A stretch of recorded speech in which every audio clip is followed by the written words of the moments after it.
Bell-bottoms swayed down busy sidewalks, catching the afternoon sun as teenagers strutted with a confidence only that decade seemed to hold.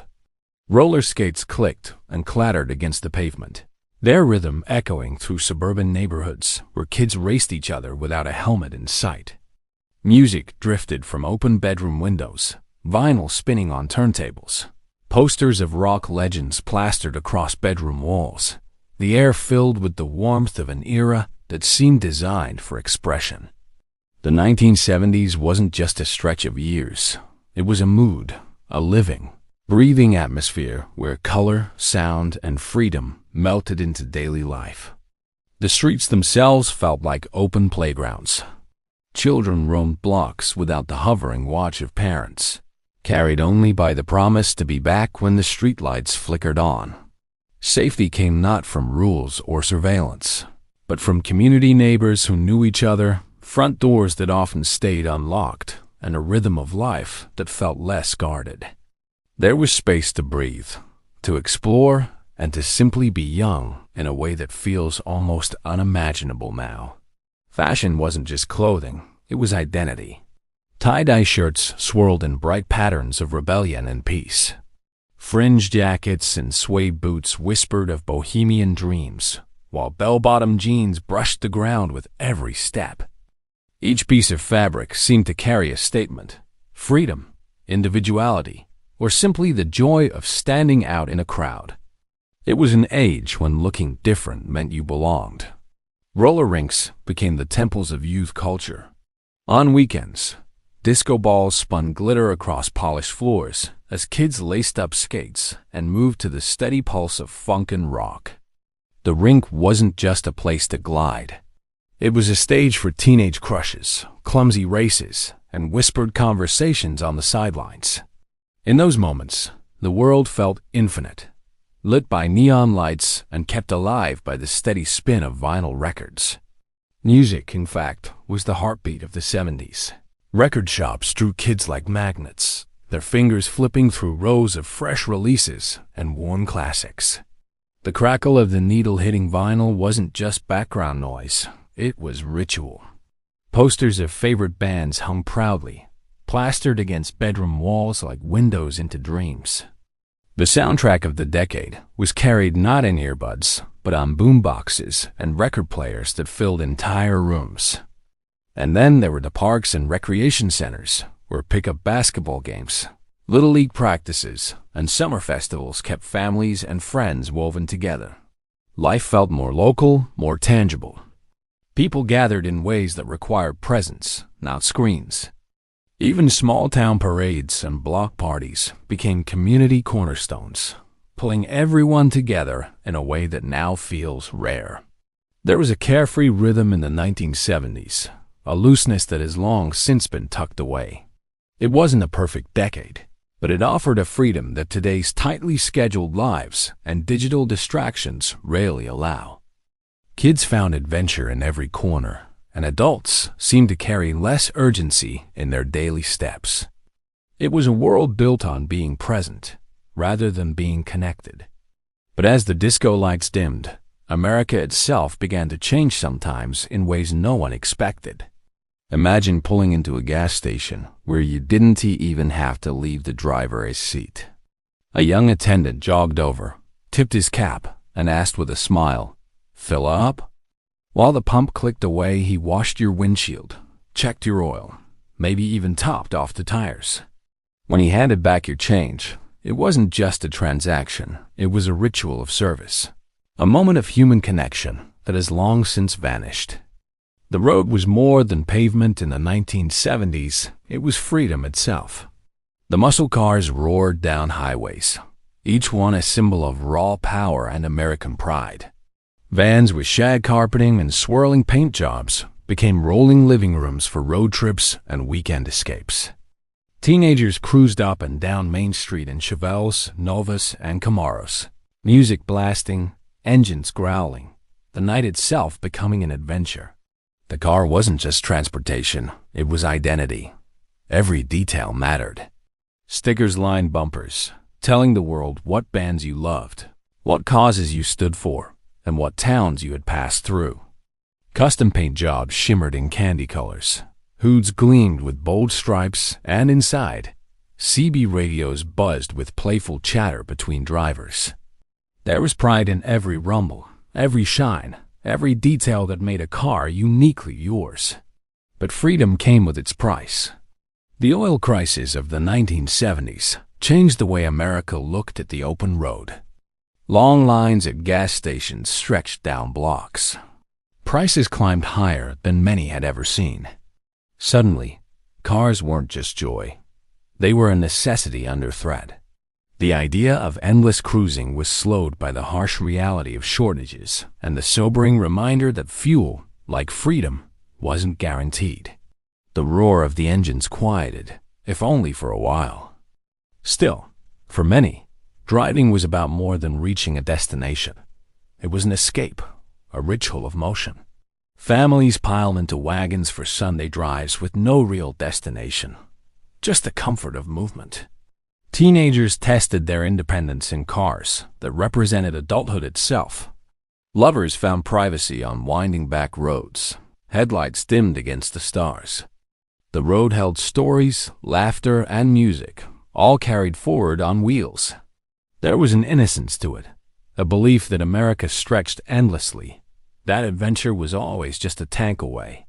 The car was a ticket to freedom, and the road was a stage where life played out in shifting scenes of gas stations, diners, and neon signs flickering against the dark. That innocence faded with time, but in the 1970s, it was alive in every rev of an engine. But it wasn't just how we traveled. It was how we entertained ourselves when we finally parked the car.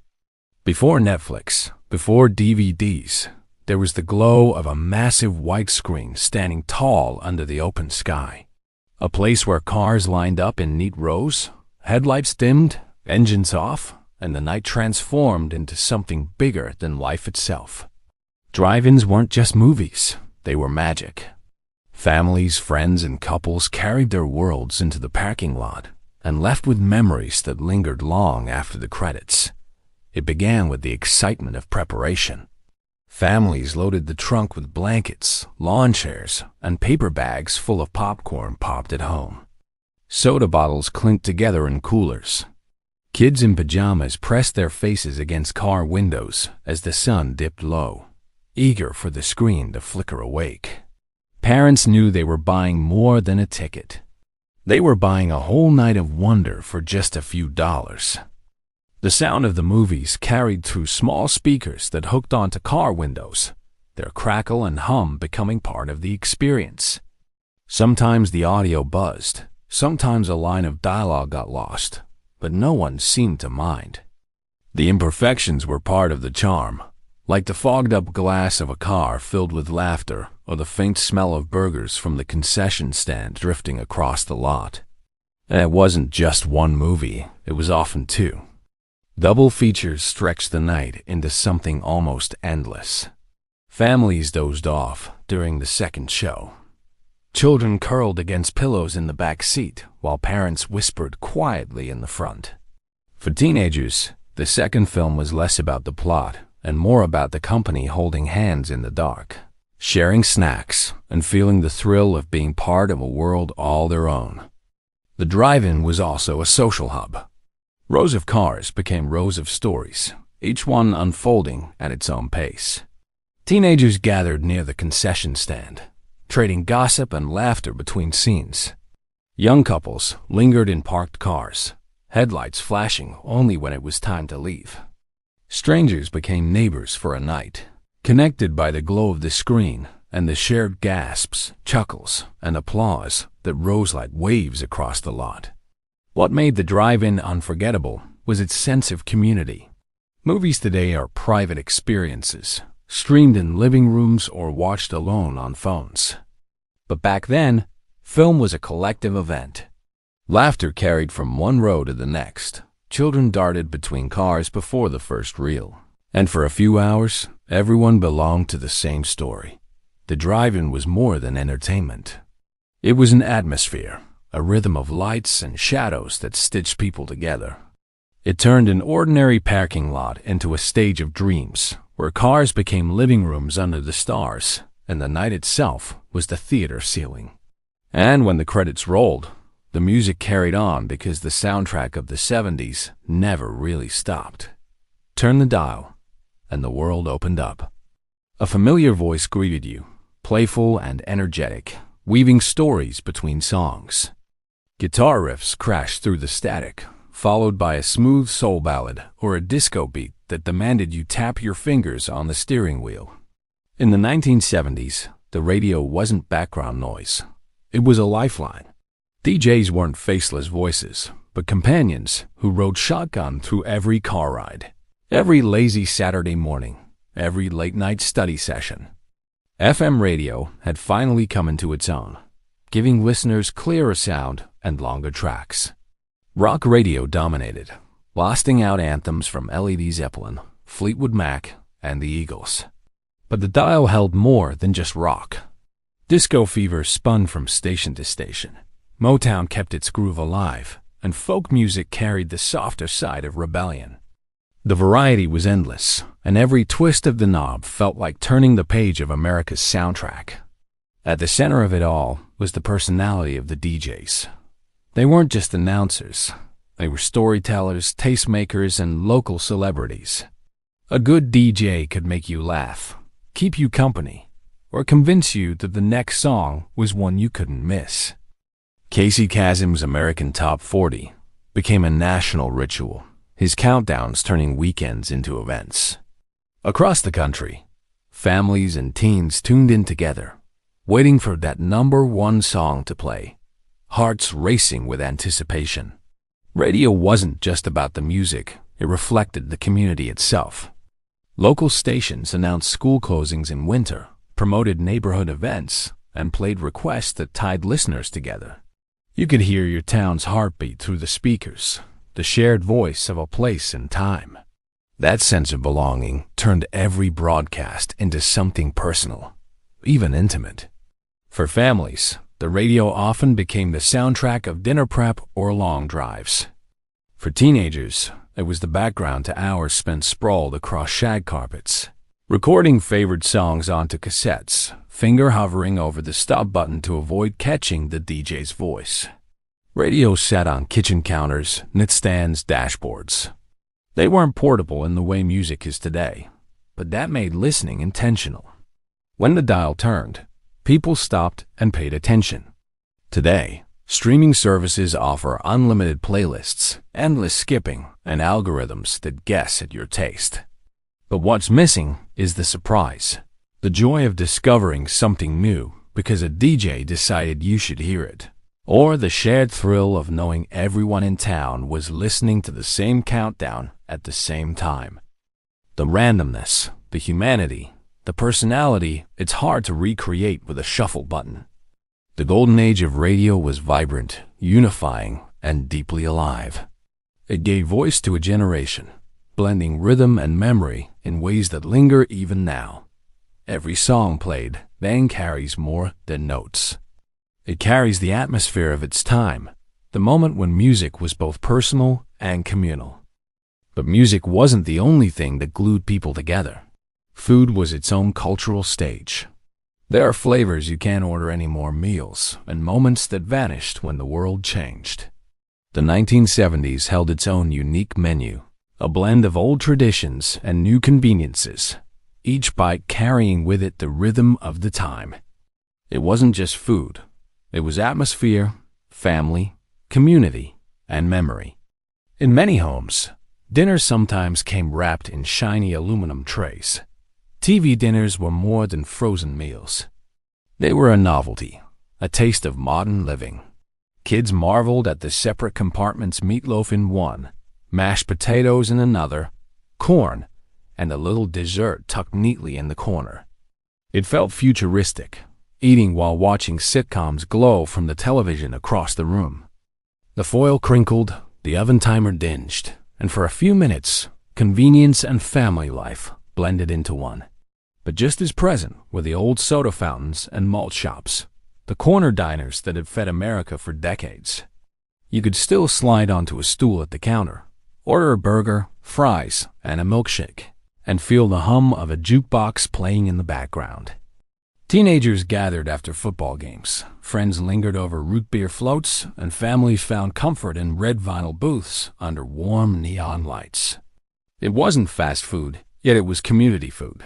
Fast food chains, though, were on the rise, but they hadn't yet become the sprawling giants we know today.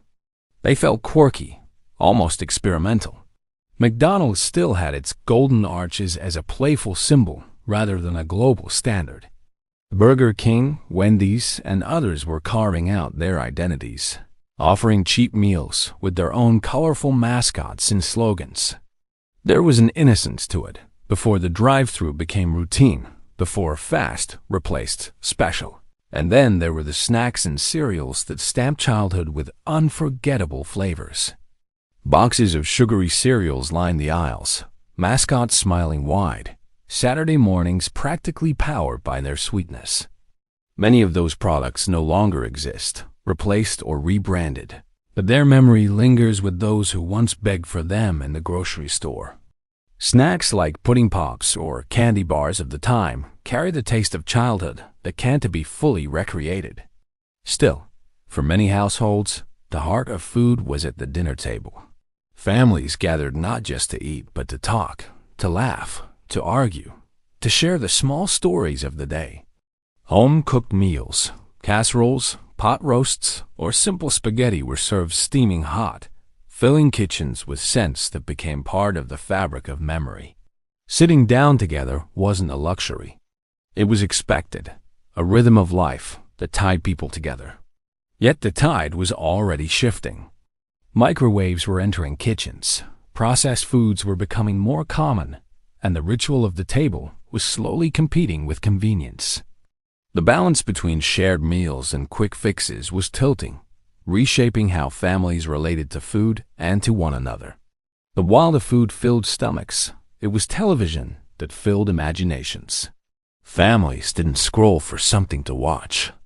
They circled the listings in the TV guide, flipping through pages that felt like a weekly map of their evenings. The television was not background noise, not a screen to fill silence, but a centerpiece of the living room, a glowing box that gathered everyone together at the same time for the same story. With only a handful of channels to choose from, each program carried more weight. A new episode of a sitcom or a variety show wasn't just another option. It was the event of the week. Families adjusted dinner times, kids raced to finish homework, and living rooms became miniature theaters where laughter and applause poured not just from the speakers, but from everyone crowded onto the couch. It was a collective ritual, one that stretched from city apartments to small town houses. The variety of shows mirrored the variety of life. Sitcoms delivered laughs with characters who felt like neighbors. Family dramas pulled at the heart with familiar struggles. Variety shows brought music, comedy, and spectacle into homes, blending entertainment in a way that few formats do today. The rhythms of television shaped the rhythms of family life. Certain nights meant certain shows, a pattern as dependable as the rising sun. And for children, Saturday mornings were sacred. The week's chores, schoolwork, and stresses faded as the glow of cartoons filled the room. Pajamas, cereal bowls, and colorful animation combined into a ritual so powerful it remains one of the most enduring memories of childhood from that decade. From superheroes to slapstick comedy, the lineup gave kids a world of wonder before the day truly began. Even the commercials left their mark. Jingles borrowed into memory, catchphrases were repeated on playgrounds, and toys or foods advertised on screen became the wishes written into holiday lists. Advertisements weren't skipped or fast-forwarded. They became part of the experience, cultural touchstones in their own right. Television asked for patience in those years. There was no rewinding, no pausing, no watching on demand. If you missed a show, you waited for a rerun or simply heard about it at school or the office. That waiting created anticipation, and that anticipation made the viewing sweeter. Today's endless streaming options have brought convenience, but they've also stripped away the sense of occasion. The shared experience, the countdown to a broadcast, has been replaced by solitary scrolling. Back then, television was more than entertainment. It was a thread that bound families together and connected communities through the rhythm of broadcast schedules. Its glow was steady, its timing fixed, and its memories unforgettable. And when kids weren't glued to the screen, they were outside living in a world almost unrecognizable today. Bikes without helmets, playgrounds without rules. Childhood in the 70s was freer, riskier, and unforgettable. Kids didn't need a schedule to have fun. They just needed a set of wheels and a little daylight. The rule was simple: be home when the streetlights flickered on. Until then, the world was wide open. Sidewalks became racetracks, neighborhoods became kingdoms, and a simple bike ride could carry you into a new adventure. No GPS, no phones, just the sound of spinning chains, the wind in your hair, and the thrill of not quite knowing where the day would take you. Parents trusted kids to figure it out, and kids trusted themselves. That trust created a kind of freedom modern childhood rarely knows. The toys of the time reflected that same hands-on spirit. Easy bake ovens that turned cake mix into tiny desserts. Light brights that lit up bedrooms with glowing designs. Stretch Armstrong stretched until he nearly snapped. These weren't just distractions. They were sparks for imagination, tools that demanded creativity. You didn't need batteries and screens to play. You needed your hands, your friends, and your imagination. Schoolyards were their own arenas of joy and danger. Dodgeball games that stung but made you tougher. Red Rover lines that snapped with a mix of laughter and bruises. Hopscotch chalk fading on the pavement, marbles scattered across sidewalks. These were the games that taught resilience, teamwork, and sometimes the sting of losing. There were scrapes, there were tears, but there was also the magic of learning by doing, not by watching. Face-to-face interaction was the core of childhood. Friends didn't send messages. They knocked on your door or hollered from the yard. Sleepovers meant whispered secrets in the dark. Treehouses and forts became private kingdoms, built with found wood and a lot of imagination. Without digital distractions, the real world was the playground, and boredom was simply the beginning of invention. Looking back, it's easy to feel the ache of nostalgia for that independence. Kids today live in a world padded with rules, helmets, playdates, and constant supervision. Safer, perhaps, but also narrower.